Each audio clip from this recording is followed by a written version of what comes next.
Game Changers, thank you for tuning in to another PrimeTime GameChangers podcast. We're in a new month. It's November, and we are getting ever closer to that important day. We're calling it D-Day, Election Day. This is the time we take this country back. Yeah. In the name of Jesus, amen. Not in the name of Kamala, not in the name of wokeism, not in the name of BLM, and certainly not in the name of Tim Waltz and whatever the heck he's got going on. Guys, welcome to Game Changers. We have a special guest on, my sister, Terri Blackburn.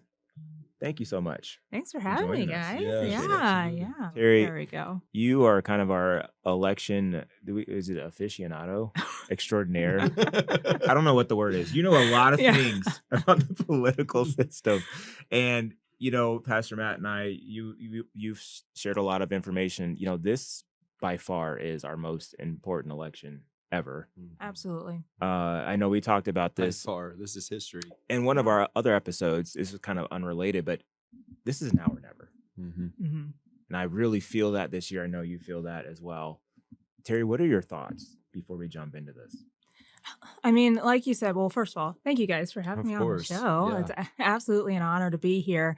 But like you said, this is one of the most important elections of our lifetime that we're going to have. There are so many, not only with the candidates that are going to be on the ballots, but also the amount of ballot measures where people are trying to change constitutions and bring things like abortion and things like that and try to enshrine that into different states' constitutions. There's so much at stake for this generation that's coming up in this election. We can't sit this one out.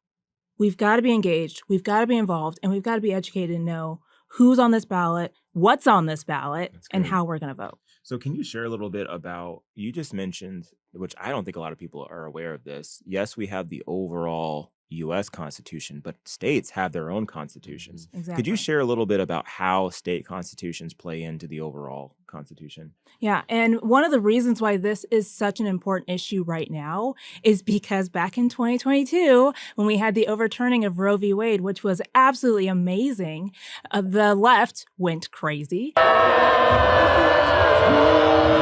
and really changed their strategy with how they were going to address abortion in the United States. And essentially their strategy was, all right, this is brought back to the states. So essentially we are going to then mobilize across the country in all of these different states and try to get these ballot measures on the ballot that will have confusing and really vague language. So then you're unsure of, am I voting for abortion rights? Is this pro-life? Are we protecting? And so then you have people that are confused. And so then that's what they're going off of. Let's try to sow as much confusion as possible. So then people don't really know what they're voting for. And then we can sneakily get these abortion rights enshrined into all of these different states' constitutions, which is really hard to change once it's actually put there. Yeah. You know, it's ugly. It feels like, have you ever made an insurance claim and you go to try to read the fine print and you're like, I just want new shingles. What is this? Yeah.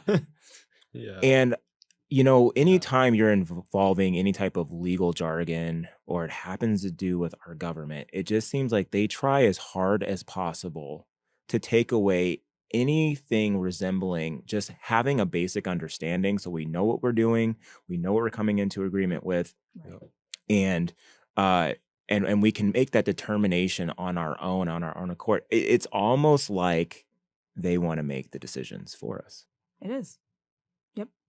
They're trying to find any workaround that they can find to where, all right, what can we do to try to confuse the people the most so that we can get the outcome that we want to have? What can we do to get around really making sure the people have a voice? That reminds me of something. One of the officers in our church, police officers, recently had got something in the mail, and I talked about it with somebody and showed some people this because I saw the screenshot of like what this officer had taken a picture of it and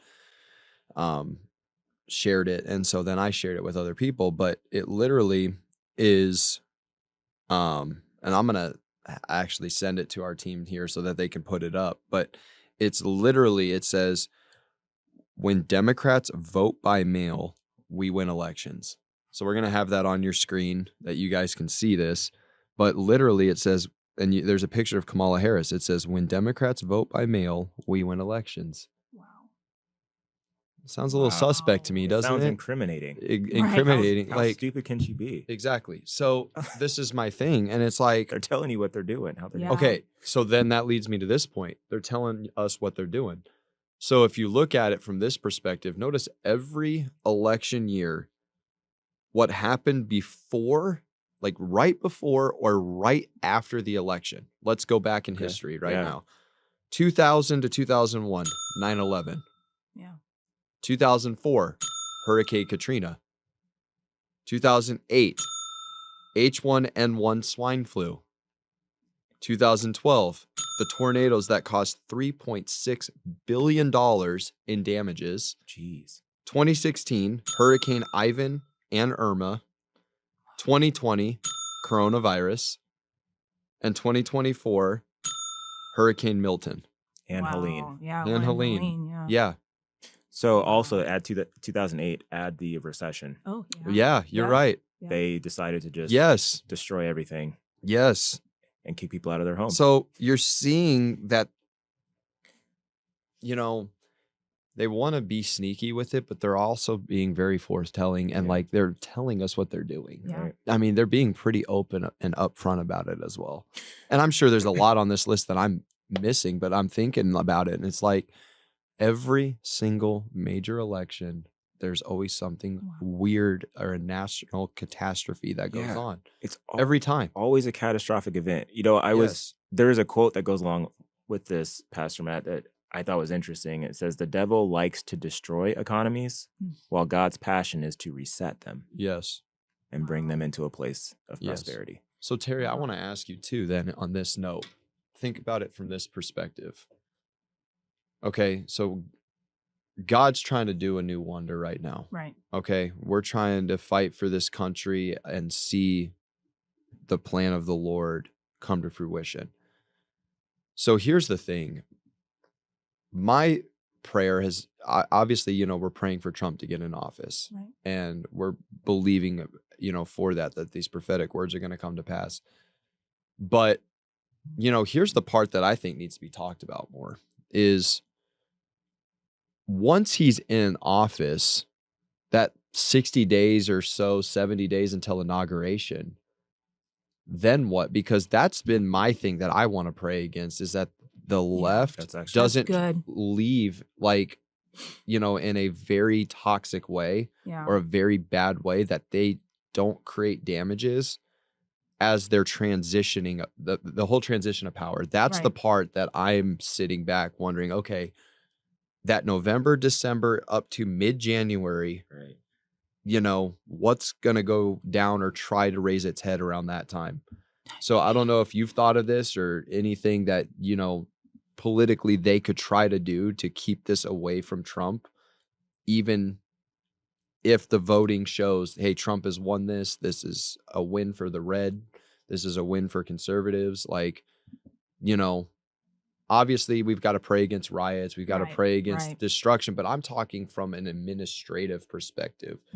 What could they possibly try and do, you know, in this whole transition of power? Like, that's the part that, you know, I'm praying against. Like, how are the Obamas going to get involved? The Clintons, Kamala, Walz, all of it. Like, you know, George Soros money, like all these things that you kind of think about that could fund some evil in that 60 to 70 something day span until the inauguration in January. No, that is a really great point. I'm serious. I've thought of it. And wow. Yeah. I think a lot of people aren't thinking about that. Yeah. Because that is a real thing to be praying about and against. Yes. Is because, well, one, you got to look back to 2016. Yes. Like, just think about the reaction that the left had when Trump won the first time. Yeah. And you saw all of the liberals freaking out, and it was just crazy hysterical, and crying. Yeah. Like, think about that. And then I'd say like times 10 it, because the world has just gotten so much crazier since then. And so I think that is absolutely something people need to be praying against, is those riots that you're going to try to see raise their head in this country, but we're going to Yeah. speak against them that we won't see that. Yeah. But then also, like you brought up, Pastor Matthew, the transition. That is going to be huge as well, to pray against any kind of sabotage or Yeah. deception or deceit, trying to destroy things, maybe trying to destroy evidence of things that maybe have been done, or trying to go back and change. Yeah, look at all the things. lists that Trump said he wants to release too when he gets in. The Yeah. Epstein list, all these different documents that Trump wants to come out with. Yeah. That's my thing, is like, what is the left going to try to do to this country to say, okay, let's, or the world, Right. and to say, let's try to damage this as much as we can until January inauguration day, that we leave this even harder for President Trump and for the conservatives once Right. they step in, you know? And that's the part I think we've got to pray against. Because, Absolutely. I mean, politically, like, what could, I guess, they try and do, I guess? I mean, maybe some things are just so, like, out of the realm of, like, I would never think they would do that.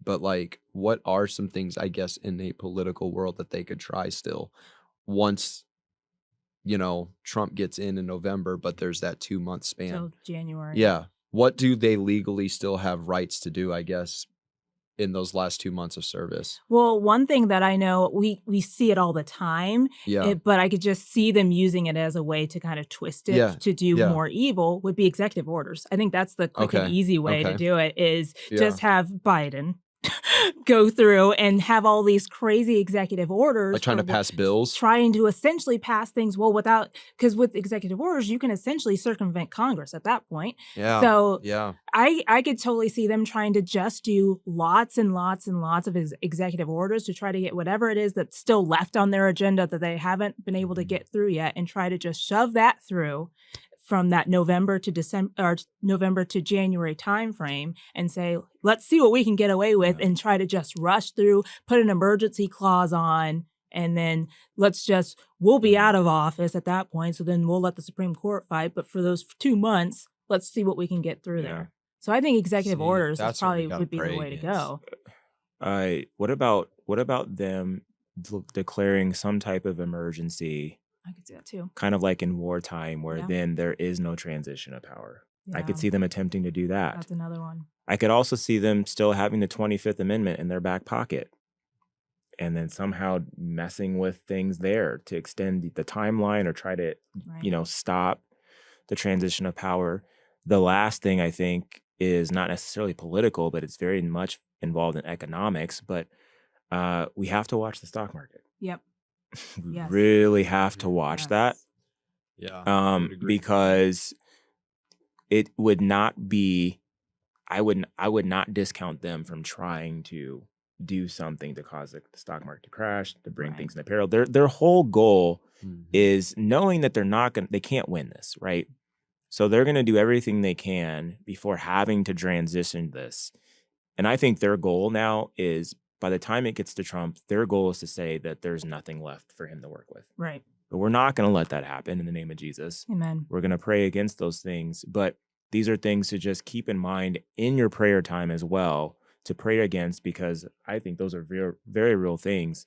The executive orders, for sure. Yes. Somehow declaring an emergency where then they don't have to transition power.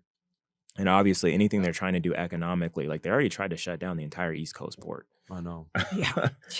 Yeah. So, and a lot of people will say as well, and we probably need to have a whole Game Changers thing on this, about the weather instruments that have been used to Dude, manipulate Florida. certain storms. Tallahassee, Florida. We already talk about that. Yeah. They're saying for the first time ever, Tallahassee, had to actually deal with evacuation procedures and Wow. measures pertaining to hurricanes, and they're so far inland that really hasn't been Yeah. a thing. But you could also say that about the people who are up in the Appalachian Mountains in North Carolina, Yeah. Yeah. in Tennessee. What is a hurricane doing 200 miles far. up the coast inland? Yeah. Those are, and this isn't conspiracy. This is documented It's just fact. governmental fact and evidence about HAARP, about the different weather instruments that had to register with the government since the 1950s and 60s and 70s. They also, I saw this somewhere, they meaning the deep state, used weather instruments to melt the polar caps to try to flood and disrupt the weather of the Soviet Union during the Cold War. Yes. So all of the climatologists and people that are saying that, oh, it's climate change. No, it's actually people manipulating the weather with other weather instruments causing the polar caps to melt. That's playing into a larger part of the New World Order and globalization. Right. Which, by the way, the only way they can actually cause that to happen or bring it to pass is they have to weaken America. So if you're ever wondering, why is Make America Great Again so hated? Well, it's because they don't want to make America great again. And if you don't think that's true, just look at the stupid policies that they're trying to put in place. Look at the platform they're running on. Even look at the tally of, like, last I saw, the interviews outnumber the GOP, like Trump, Walz. It was like last I saw have done 69 interviews, and or Trump, Vance. I'm sorry, yeah. Trump and Vance, and then Walz and Kamala did like 32 interviews, but JD Vance and President Trump did 69 interviews. That is a 37 interview difference. The last time I saw that tally. Yeah. Well, that's insane. Like, you're hiding from truth and over on the left. And then fact checking everything on the right. Yes. Yeah. Yes. Yeah. Shout out to that presidential debate. That's literally like, we're going to try to fact check everything Trump says, but we never once want to try to go at Kamala for a fact check ever at all. They did the same thing in the vice presidential debate. Yes. They tried to fact check JD. JD came right back at him. So, JD destroyed him that night. Yeah. Okay. And let me say this, and Walz in that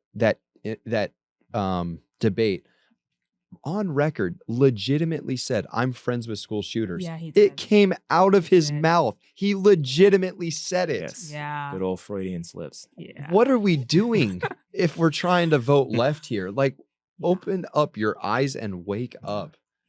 Yeah. Anytime someone says abortion is a human right, the level of contradiction and hypocrisy is unfathomable if you are agreeing with this. Right. Folks, you have to understand what they want to do to this nation. And that's just that. They don't want to have a nation of America. No. And they're willing to kill you, whether you're outside of the womb or inside of the womb. They don't care. Yep. And that's what people need to understand. I was looking at the statistics. Get rid of the Constitution is what they're trying to do. They are. But if you don't have people, then you don't need a constitution either. Look at this. Okay. 2021. This is the CDC and this is Pew Research. There were 930,000 abortions in just 2021 alone in the US. 42% of those abortions were Black. So, fellow Black folks who are saying you're Democrat, they're trying to kill you, literally, and have been since the Negro Project by Margaret Sanger in 1939. It's truth. You need to wake up.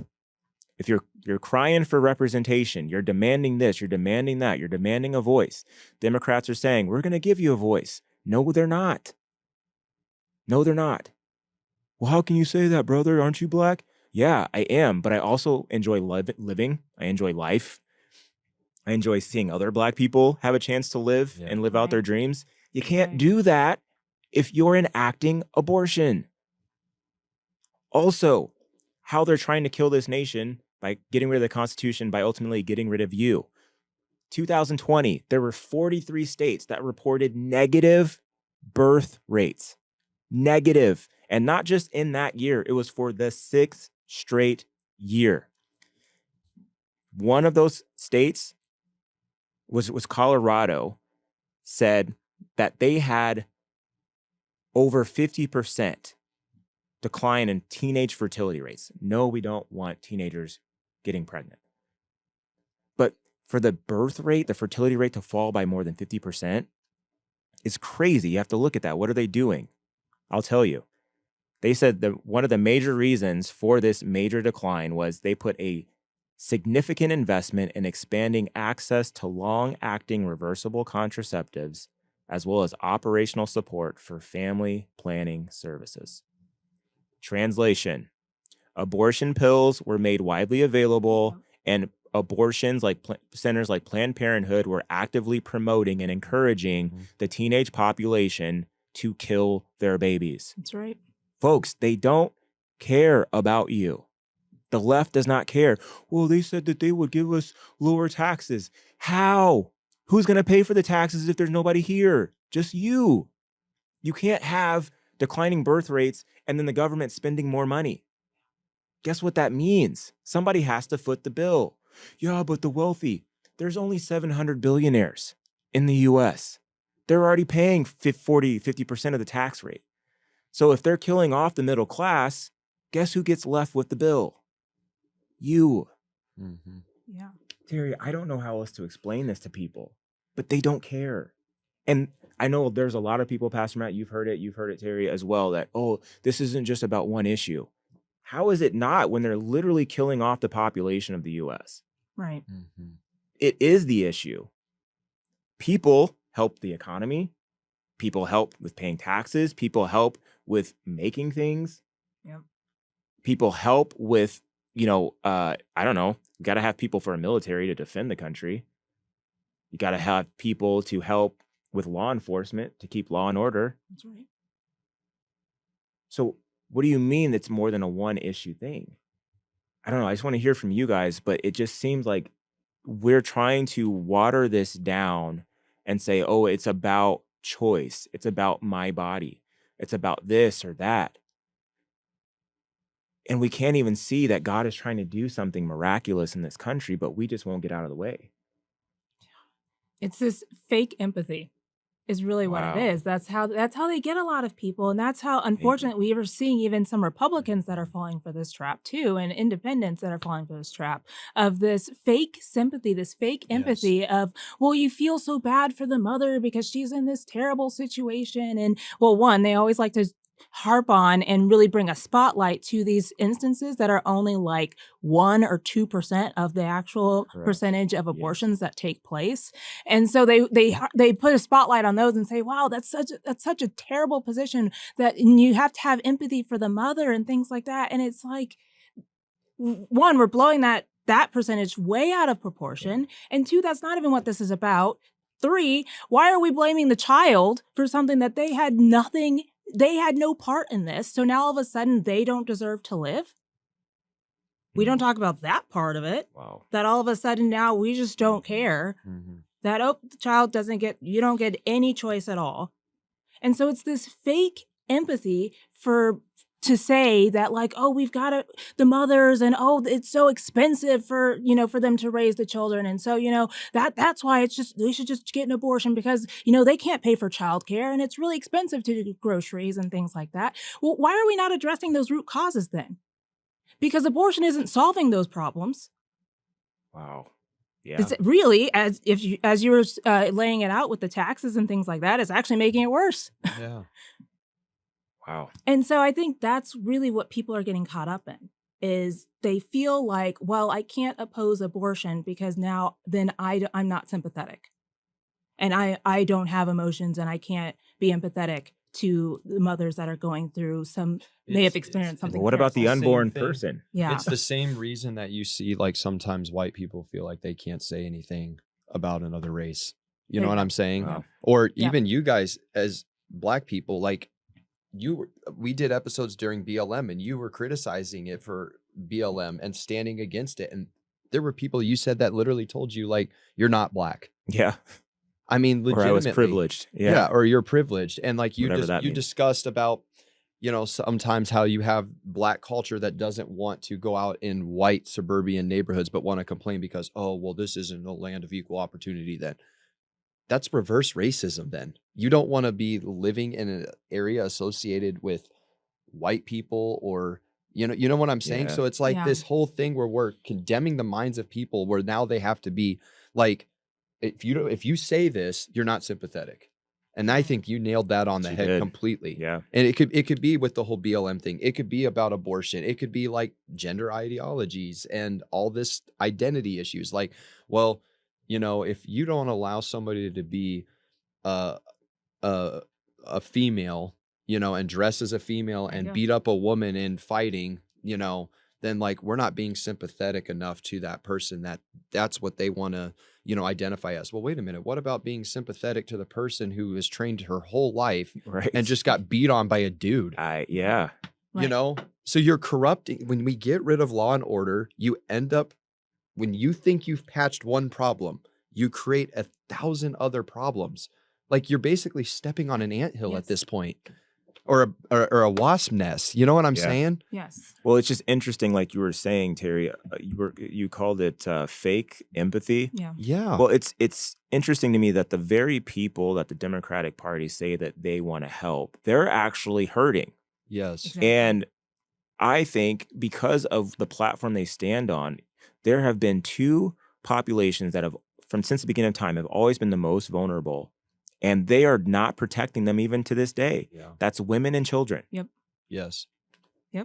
How, if you're allowing a man to fight in a woman's sport, how is that protecting women? Right. Or if you're not allowing the unborn to have a voice and have rights, which, by the way, there's a 50-50 chance that unborn child could be a woman. Right. What about her rights? What about her body? No one has ever answered that question, by the way. Nope. They avoid it. So at what point do we start to wake up and realize what it really is that they stand for, which is, as you said it, Pastor Matt, in previous episodes, wickedness. It's like putting lipstick on a pig, and man. it's also- you can't justify wickedness. No. And it's also Yeah. why they're now saying, okay, fine, you want to get rid of abortion. We'll try other things now. We're going to poison your food and water. There you go. Oh, We're going to start trying to Here we take go. you Hold out on. now other ways I'm now. so glad you went there. Yeah, we're going to try to take you out in other ways. And to be honest, you know, if they try to take you out in other ways, it's like saying, fine. It's like the left saying, fine, you get your way with abortion, but guess what? We'll find other ways to infiltrate you. Yeah. And it's like, we've got to educate ourselves. Yes. Why are we putting things in our body? Like, okay, you guys talk about something with this, and I'm going to like look this up. Look, Okay. look. I'm just going to look this up, and Okay. that way I can say Well- it exactly Right. what it is. Because look at the ingredients of like a cup of noodle or something, right? Or like a processed food. Do you know how many chemicals on there? Like you probably can't even pronounce, but you're putting it in your body. I know. Yeah, right. Yeah. What is that you're putting in your body?